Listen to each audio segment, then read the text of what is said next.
People have always been drawn to Hollywood thrillers and mysteries. So, when life tragically imitates art and beloved stars die a sudden, shocking death, unanswered questions can linger for decades, creating a legacy of mystery. When these people die in a mysterious way, there is a connection there. Something to really fixate on, stories that just get weirder and weirder as you go down that rabbit hole.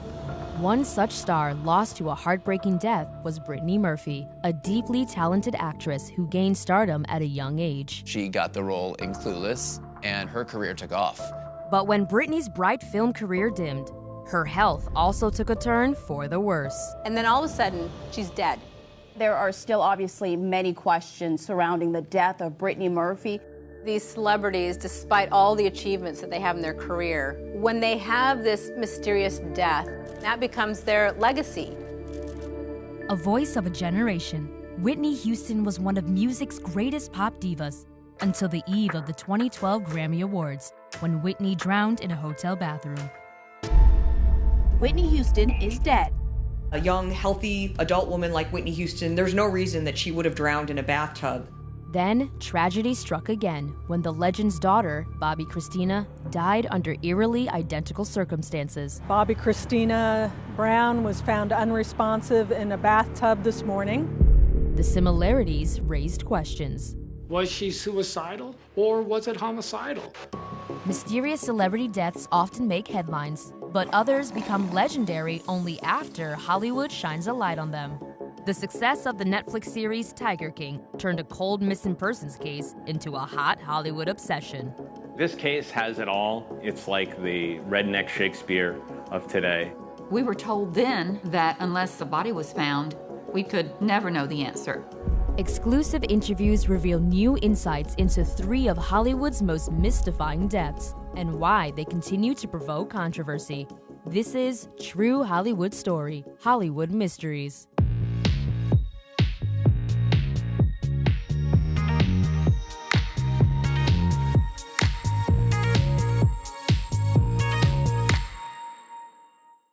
When Hollywood's beloved stars die too soon, the mystery surrounding their deaths can often eclipse their stellar careers. When 32-year-old actress Brittany Murphy was found dead in her home on December 20th, 2009, there were a lot of unanswered questions. We're conducting a death investigation. We requested the assistance of LAPD. Everyone was asking, what happened here? The family's being cooperative? Very cooperative. We wanted answers. To see her go so soon, it was incredibly shocking. Brittany Bertolotti was born on November 10, 1977, in Atlanta, Georgia. Her parents, Sharon Murphy and Angelo Bertolotti, divorced when she was 2 years old. Her father wasn't there, so her mother was more than a mother. She was a friend. There's a certain bond when it's just the two of you, and you're taking on the world together. Brittany and her mother moved to Los Angeles in 1991 so that 13-year-old Brittany could pursue her acting career. Brittany and I met when we were 14 years old. At the time, Brittany was working on a television show called Drexel's Class. We were part of this Hollywood children's working actor, singer, dancer circle, and we decided we would make a group together. Our group was called Blessed with Soul.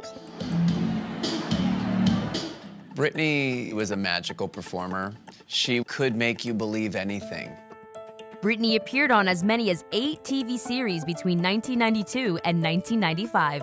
Then, director Amy Heckerling cast her in Clueless as the new kid in school, Ty Frazier, who becomes Alicia Silverstone's work-in-progress sidekick. I don't want to do this anymore. And my buttons, they don't feel nothing like steel. It was 17-year-old Brittany's first film role, an impressive debut for a rising young star. She was remarkably professional, just straight off. She knew her lines, knew what to do, and she was a joy on the set. Sure. I mean, God, yeah, I owe him my life. There was so much that she did in the movie that I just love. Oh, God. What's wrong, Ty? They're playing our song. Clueless opened on July 19, 1995, and was #1 at the box office, catapulting the cast to fame overnight. She was very quickly recognized as someone who was actually a wonderful actress. And so Brittany went from being this sort of character in Clueless to then being a leading lady in other movies. Over the next 6 years, Brittany's star rose in a series of popular movies, including Girl Interrupted and Don't Say a Word. I'd seen Clueless, but the film that got it going for me was Girl Interrupted. That film for me was when I went, wow, she's an astonishing talent. She just felt everything so intensely. It made her vulnerable to an audience. Brittany got great reviews as the leading lady in 8 Mile and Just Married. She also dated her leading men, Eminem and Ashton Kutcher. When she was in a relationship, she was all in that relationship. Whether she was dating Ashton or Eminem, she was with them all the time. Everyone wanted to meet her. She was getting more work. The talent was there, which is why the roles came. As 25-year-old Brittany became a leading lady, her appearance was changing. Suddenly she's like very thin and blonde hair. And you go, what mold is she trying to be squeezed into?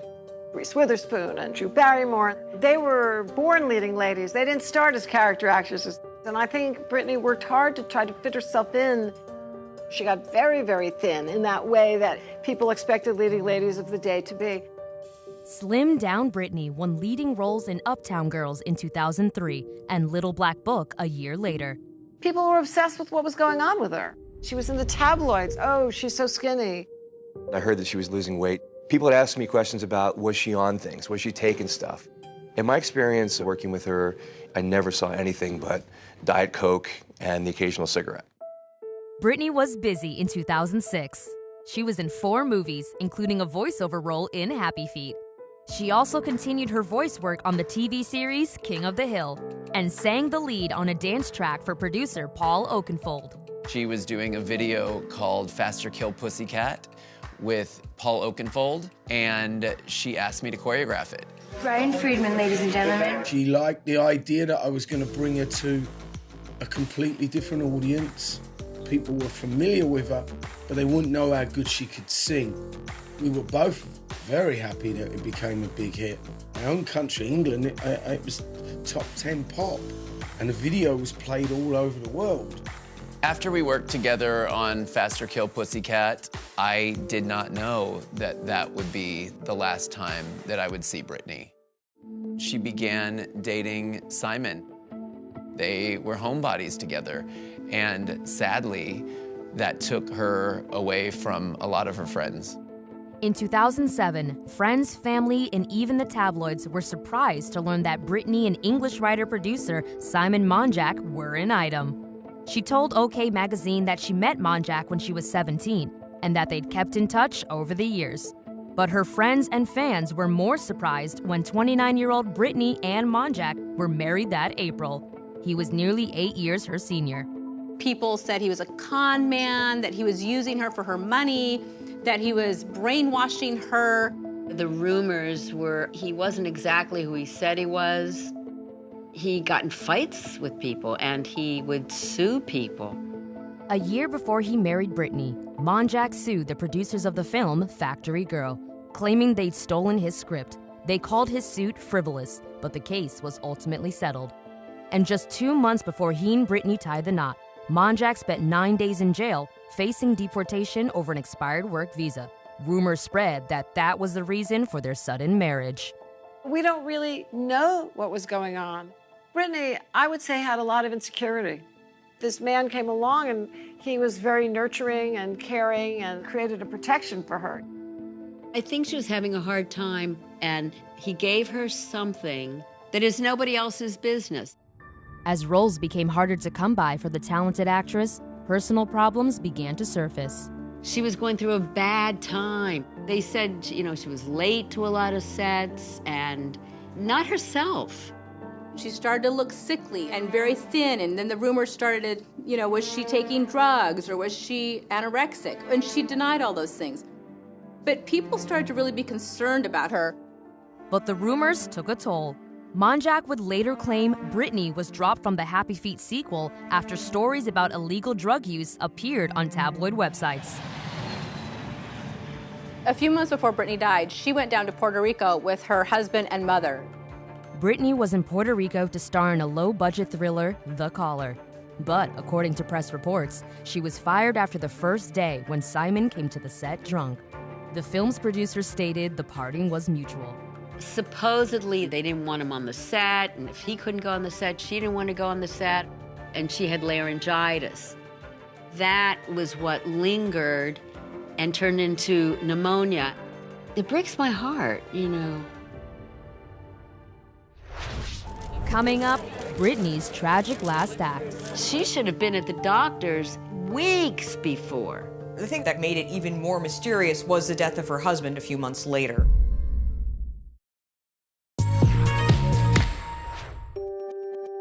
Known for lead roles in the hit films Clueless, 8 Mile, and Uptown Girls, 32-year-old Brittany Murphy was experiencing a stressful career downturn in the fall of 2009.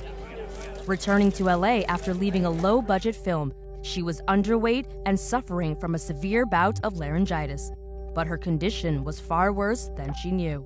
It's not uncommon when a woman has experienced a lot of stress or if she's ill for her periods to become irregular. There were reports that Brittany Murphy had had a second period in a month that can contribute to blood loss, which is anemia, which is a diagnosis that she had. Few knew that Brittany was also diabetic. Now she was anemic and dealing with laryngitis due to a lung infection she was unaware of, an infection fast developing into pneumonia. Yet, for 6 weeks after returning to LA, she sought no medical attention. There were reports that she and Simon together had become somewhat paranoid. They didn't want all this speculation as to why she was going to the hospital. So she essentially was living with this very serious infection of her lungs for over 6 weeks, trying to take care of it herself with all of these medications. But it was too serious for her to do it herself. She was taking several different medications for anxiety, for pain, Vicodin, and then there were also some over-the-counter antihistamines. The combination of all these things together, it can actually be quite dangerous. Brittany finally called her doctor on Friday, December 18th, and made an appointment for the following Monday. But that Sunday, December 20th, the day before her appointment, Brittany's mother and husband found her unconscious in the home they all shared. My daughter's passed out. They're doing mouth-to-mouth. Please get here quick, please. Okay. Brittany was rushed to the hospital, but was dead on arrival. She was just 32 years old. Murphy died Sunday after collapsing in the bathroom of her Hollywood Hills home. The last time I saw Brittany was 6-7 months before she passed, and then I heard the news. Yeah, that was a terrible day. I was in shock like many people, and it was like, oh my God. What? I mean, that one was a shock. I mean, person drops dead out of nowhere in their house. And when you care about somebody who passes away, you want to know what happened. And I think because it wasn't as clean and simple as a car accident or something, it just became a mystery. We're conducting a death investigation, and we'll be probably doing an autopsy tomorrow or Tuesday.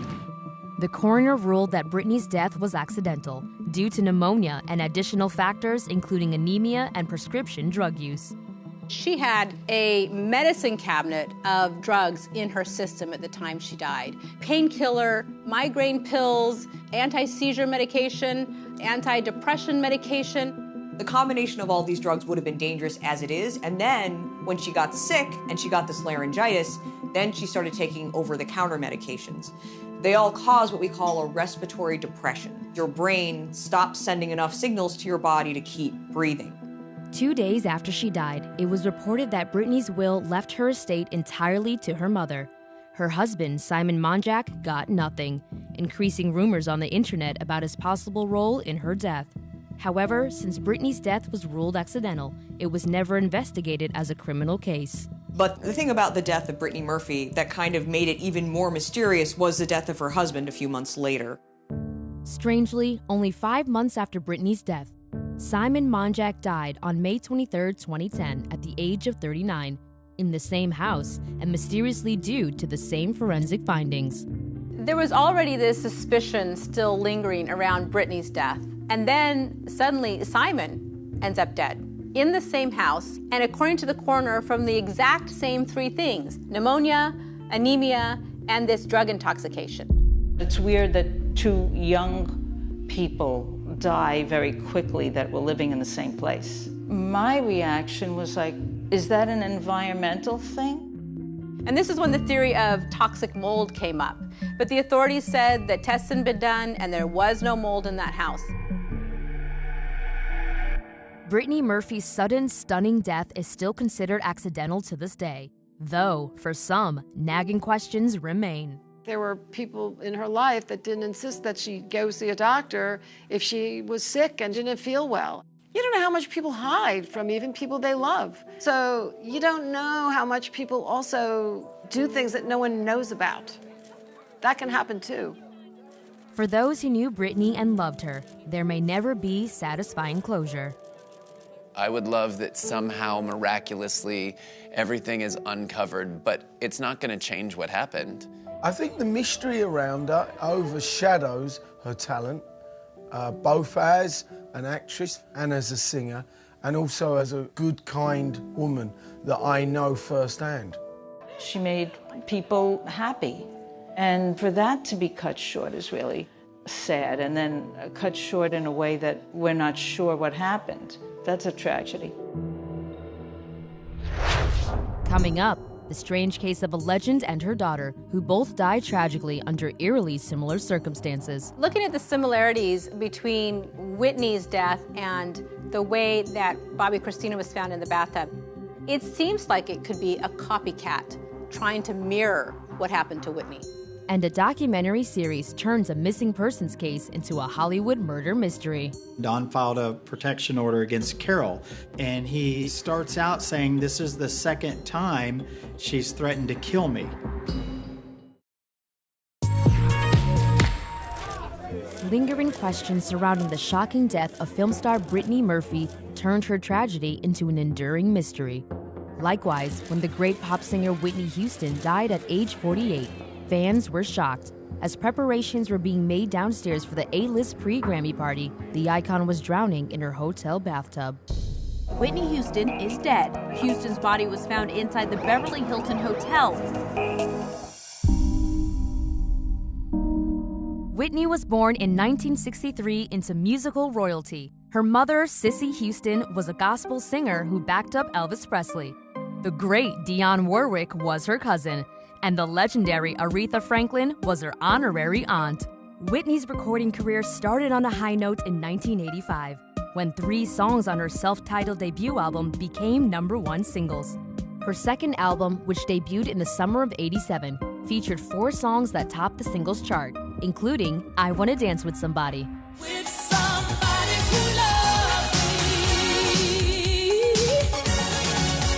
When all of those hits came into play, you wanted to be Whitney Houston because it was just so much energy and clarity in her voice. Whitney was a global superstar when she met R&B singer Bobby Brown at the 1989 Soul Train Music Awards. Despite their different reputations, the two professed to be madly in love. The bad boy of R&B married the beloved singer in 1992. Television producer Tracy Baker Simmons got to know the couple well. It was amazing to really see this kinetic energy between two people who both had entered the business very young and had, as their song would say, something in common. Unfortunately, one of the things the two had in common was drug use. Whitney had dabbled with drugs as a teenager, but by the time she and Brown were married in July 1992, 29-year-old Whitney was a heavy user of cocaine. Whitney had been living a very volatile, tumultuous life, especially from the point that she married Bobby Brown on. She seemed to not be able to get away from the addictions and these bad influences. Whitney and Bobby's daughter, Bobby Christina, was born on March 4th, 1993. Whitney held her near and dear to her. It was the result of this love with Bobby, and that really was important to her. Whitney's superstardom peaked in '93 when she starred with Kevin Costner in The Bodyguard and sang her signature song, I Will Always Love You. I will The show-stopping hit topped the charts for 14 weeks.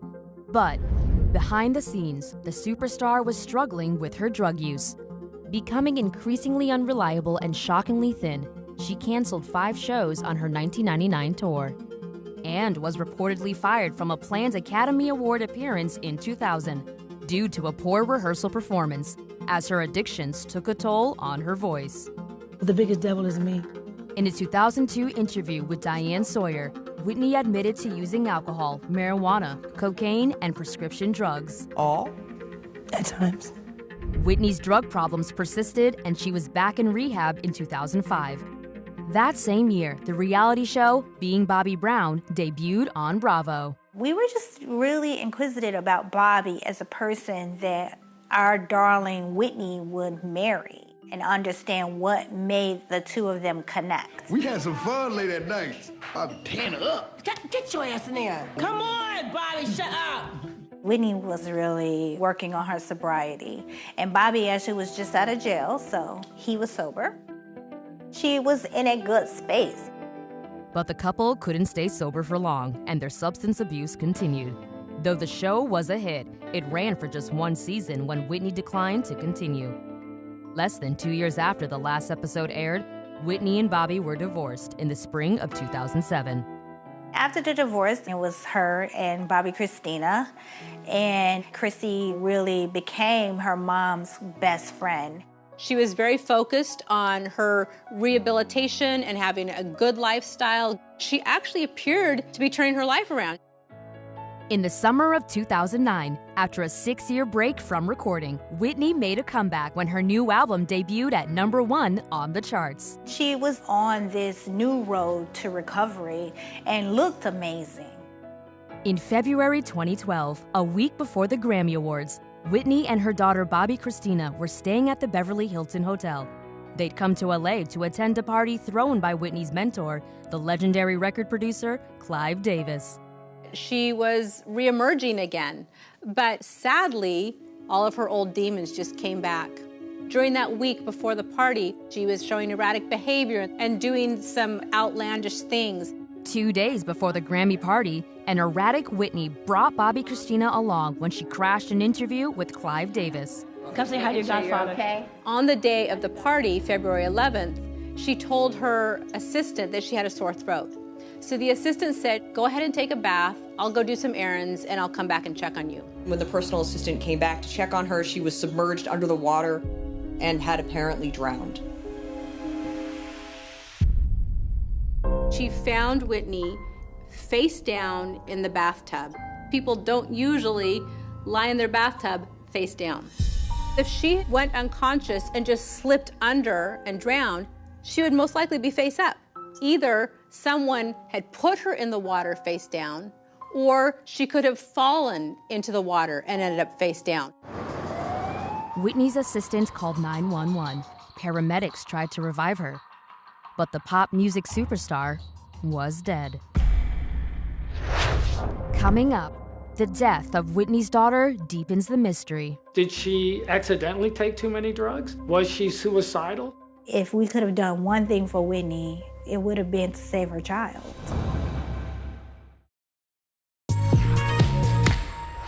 On February 11th, 2012, Whitney Houston's personal assistant found her face down in her Beverly Hilton hotel bathtub.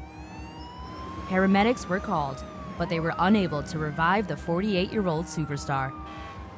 When police arrived on the scene, they found alcohol and cocaine in her room. Most alarming was the odd fact that she was found face down in the bathtub. Questions began to mount. There has been speculation that someone did this to her, but there's really no evidence of that. She had a bodyguard posted at the door of her hotel room, and there is no indication that he let anyone in or anyone out during this time that she was alone in the hotel room. Later that day, TMZ reported that daughter Bobby Christina came to Whitney's hotel room after her death, but was not allowed inside. Someone texted me and said, oh my God, did you know that Whitney Houston died? And I was like, what? Are you joking? Like, did she have a heart attack or what happened? To fans, Whitney's death was not only shocking, but mysterious. But after investigating, the coroner's office ruled her death an accident due to drowning, the effects of heart disease, and cocaine use. Her right coronary artery was 60% blocked. Cocaine can cause irregular heartbeats where your heart will suddenly stop beating, and then when your heart stops beating, you become unconscious. Then obviously you can't keep your head above the water. Her family was shocked when they heard about all of the drugs and alcohol in the hotel room because they thought that she was clean at that time. And they were wondering who in the world gave her these drugs? Why would she take them now when she seemed to be in such a good place in her life? 2 days after Whitney's death, her ex-husband, who was performing in Mississippi when she died, went public with his grief. I am deeply saddened at the passing of my ex-wife, Whitney Houston. At this time, we asked for privacy, especially for my daughter, Bobby Christina. Fans across the world were stunned by Whitney's sudden death, and her funeral was a televised event fit for a global icon. Millions watched worldwide, and thousands gathered inside and outside of New Hope Baptist Church in Newark, New Jersey. We were all there to celebrate her legacy.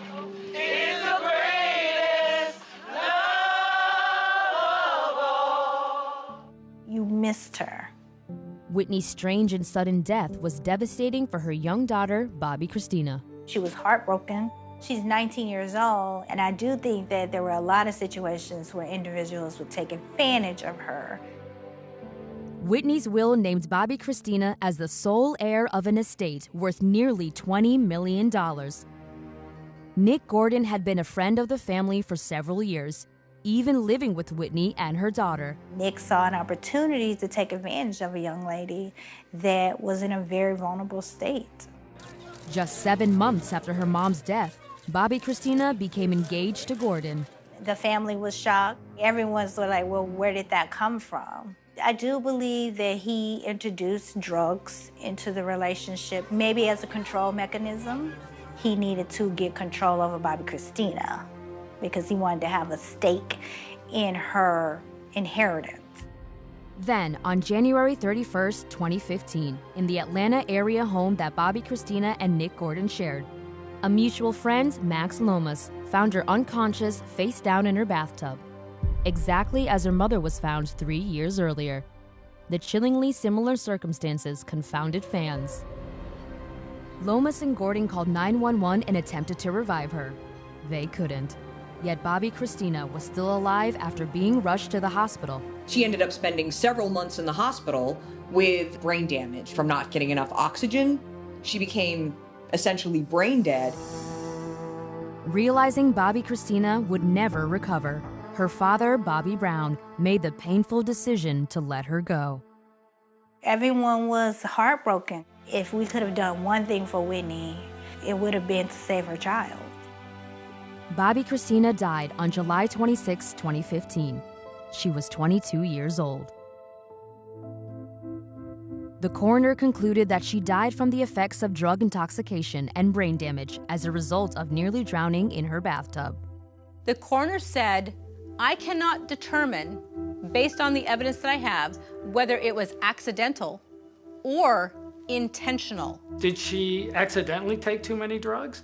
Was she suicidal or was it homicidal? Looking at the similarities between Whitney's death and the way that Bobby Christina was found in the bathtub, it seems like it could be a copycat trying to mirror what happened to Whitney.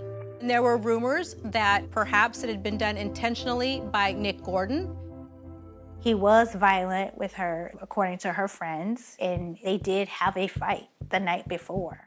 Maybe he decided to stage it in that way so it would feel like, oh, she wanted to pass like her mother. Bobby Christina's family and estate brought a civil lawsuit against Nick Gordon, where the theory was that he gave her a cocktail so that she would be sedated, and then he put her in the bathtub. They won, finding him civilly liable for her death. As this was a civil trial, Gordon did not go to jail, but the judge entered a judgment of more than $36 million against him. And then, 4.5 years after Bobby Christina's death, Gordon died of a heroin overdose. The fact that Whitney Houston and her daughter died in such a hauntingly similar way heightens the enduring mystery of their tragic story.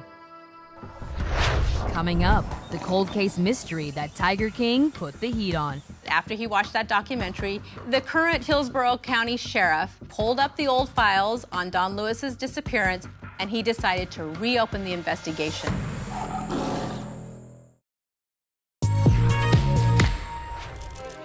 Like the sad, strange deaths of Brittany Murphy, Whitney Houston, and her daughter, Bobby Christina, the disappearance of Don Lewis is a high-profile Hollywood mystery. And while Don Lewis wasn't an iconic artist, he became an unwitting star of reality TV. I mean, it just wasn't for sale not to even make a bigger offer.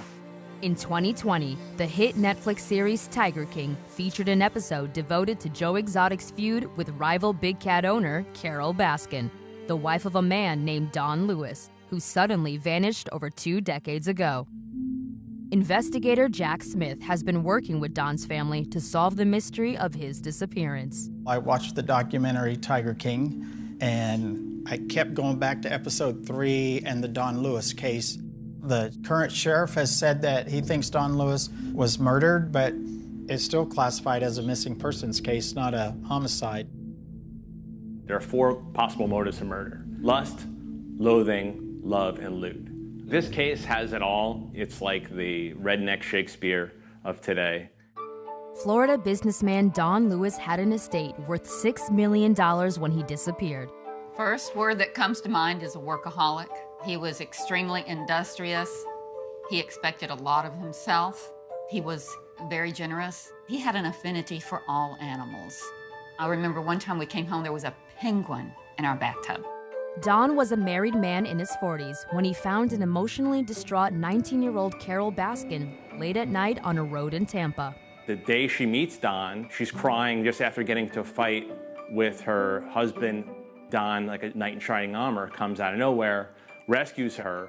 Don and Carole's affair lasted nearly a decade until his first wife, Gladys, finally divorced him. Don and Carole were married in 1991. He did get into the big cats when he and Carole married, and they rescued some bobcats from a fur farm. The couple brought those bobcats to Don's property in Hillsborough County in 1992. 3 years later, they incorporated their animal sanctuary, Wildlife on Easy Street. But it wasn't Easy Street for Don and Carole. It appears that they were in conflict about how it should be run. Don wanted to breed and be able to sell those cubs to other exotic animal owners, and Carole was very much against it. 2 months before his mysterious disappearance, in the summer of '97, according to statements made by Don's longtime assistant Ann McQueen in court documents, Don was saying that his 6-year marriage to Carole was at a breaking point. He was leaving her, he was moving to Costa Rica. Carole had a lot to lose. She loved this big cat sanctuary, and it took a lot of money to run the sanctuary. So if he was going to get divorced and perhaps close down the sanctuary, that could have been a potential motive for her wanting him gone. Carole disputes that their marriage was on the rocks, or that she had any motive to want her husband gone. 2 months before he disappeared, however, Don contended in court that he needed a protective order against Carole. It's in his own handwriting, and he starts out saying, "This is the second time she's threatened to kill me." The judge denied the restraining order, saying that it wasn't a credible threat. However, Don gave it to his assistant Ann, and he told her, "I want you to keep this safe in case something happens to me." According to court documents, Don was going to relocate his businesses to Costa Rica. He'd already begun to ship equipment there, with his big cats to follow. Don's secretary, Ann McQueen, says that on Friday, August 15, 1997, she saw him at his office in Tampa. Ann McQueen said that that last day she saw him, he was angry. He said he'd had a big fight with Carole the night before, and he was done.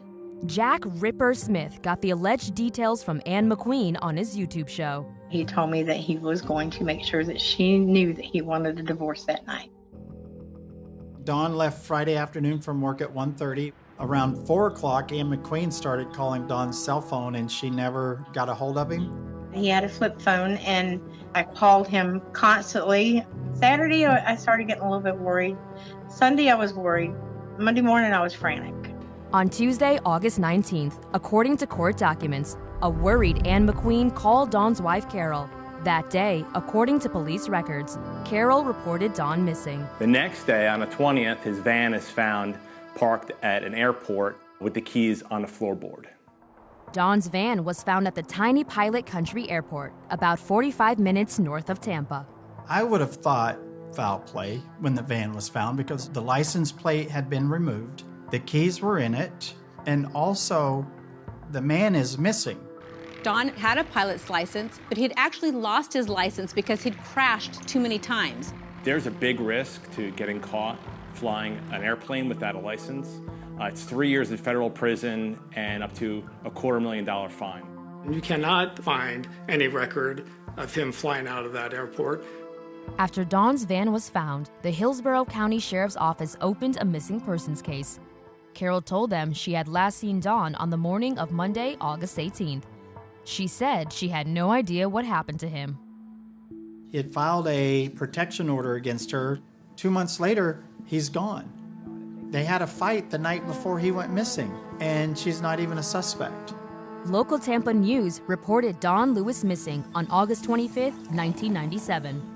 A week ago, without a word, the flamboyant entrepreneur left pending business deals, his cats, a collection of airplanes, and a very worried wife behind. I'm very worried, but I don't feel that separation.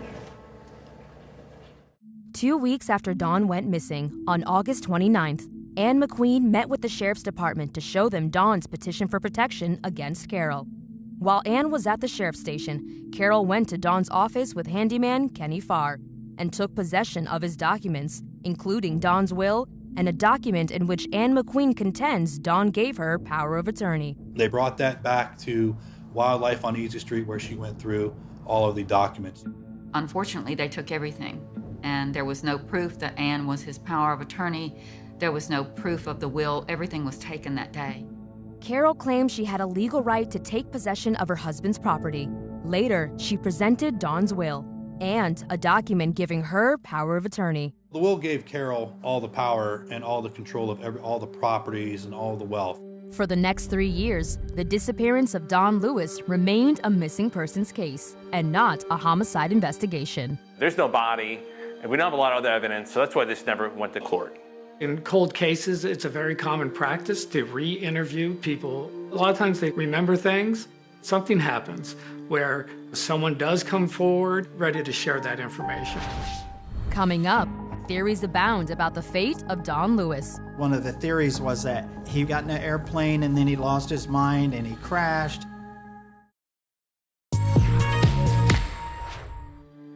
In June 2000, nearly 3 years after Florida millionaire Don Lewis vanished without a trace, law enforcement responded to a domestic violence call at the home of Trish Farr, the wife of Don's handyman, Kenny Farr. She reports that she actually knew Don Lewis was missing August 17th of 1997, which would have been 2 days before the official report with law enforcement. Sunday night on the 17th, Trish says that Kenny Farr came home driving the blue van. And she asked, why do you have Don's van? And allegedly he says, Don's not going to need them, Don is gone. Kenny Farr says his ex-wife's story is a lie. Carole says that she sees Don Monday morning at 6 a.m. So it's really odd that the handyman is telling his wife Sunday night that Don is missing. After Don's disappearance, Carole sold 3 of his properties to Kenny Farr. He only paid a total of $9,080, which is very, very interesting because anything under $10,000 does not need a paper trail. These properties were money-generating properties, which means that somebody was paying rent to live on these lots. She said it was a real estate deal, but people were wondering if she was paying him off for something. In the years that followed, the mystery of Don's disappearance only grew and gave rise to a variety of theories. Perhaps the juiciest theory is that Carole had Don killed or killed him and then fed him to her beloved big cats. Don's daughters asked the investigators to actually do a DNA test on a meat grinder there at the sanctuary. Carole has said this theory is ludicrous, that their meat grinder was a small tabletop model, too small for such a grisly purpose. However, she claimed that she sold the meat grinder, so no DNA testing was done. Carole put a couple different stories out there. I saw one news report where she said, "Oh, I hope he's not in a prison in Mexico." And then another story out there was he had owed money to some drug lords, and this is a murder. Carole also claimed that Don's mental state was deteriorating prior to his disappearance. She thought that he was showing dementia, signs of mental problems. One of the theories was that he wandered into a tiger cage, or he got in an airplane and then he lost his mind and he crashed. Carole did state that Don was possibly suffering from Alzheimer's, but every person we've spoken to said that absolutely was not the case. Everyone I've talked to said he was sharp as a tack. For 23 years after he disappeared, Don's case went cold.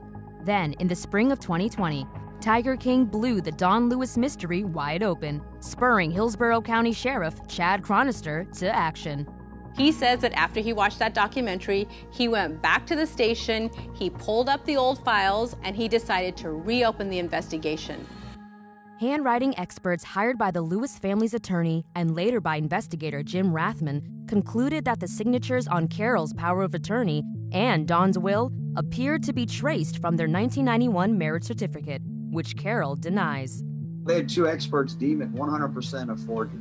The problem was the statute of limitations had already expired. The will had already been executed.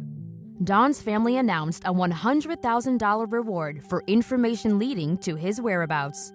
Hopefully, someone that has firsthand knowledge of what actually transpired would come forward. We just want justice for Dad. We want the truth. In April of 2020, Sheriff Chronister said he now believes Don Lewis isn't just missing. He also said while he's not comfortable naming Carole Baskin as someone who is involved, he has suspicions about her and a number of other people, all who had motives to want Don dead. Carole Baskin disputes the accusations of Ann McQueen and Don's daughters, denying that she was a danger to anyone and that Don wanted a divorce. She maintains that she had no involvement in Don's disappearance. It's still classified as a missing persons case. To open up a homicide investigation, I think someone would have to actually come in and confess, or a body is found. There is $100,000 in reward money. On top of that, you'll be bringing closure to a family that very much deserves it after 23 years. If we could find out the fate of Dad, who was responsible for his demise, that would allow an open wound to begin to heal. To learn the fate of Don Lewis might resolve one of Hollywood's most compelling mysteries. But as with the deaths of Brittany Murphy and Whitney Houston, learning all the facts may not be possible. The mystery lingers. People are intrigued by celebrities because their lives seem more interesting than our own, and because we hold them to such a higher standard, we feel like they will somehow be here forever. There's 5 stages of grief, and acceptance is the last one. Okay, I accept that they're dead. I'm ready to move on. And for some fans, they're never ready to move on, and that's why they can't fully accept it.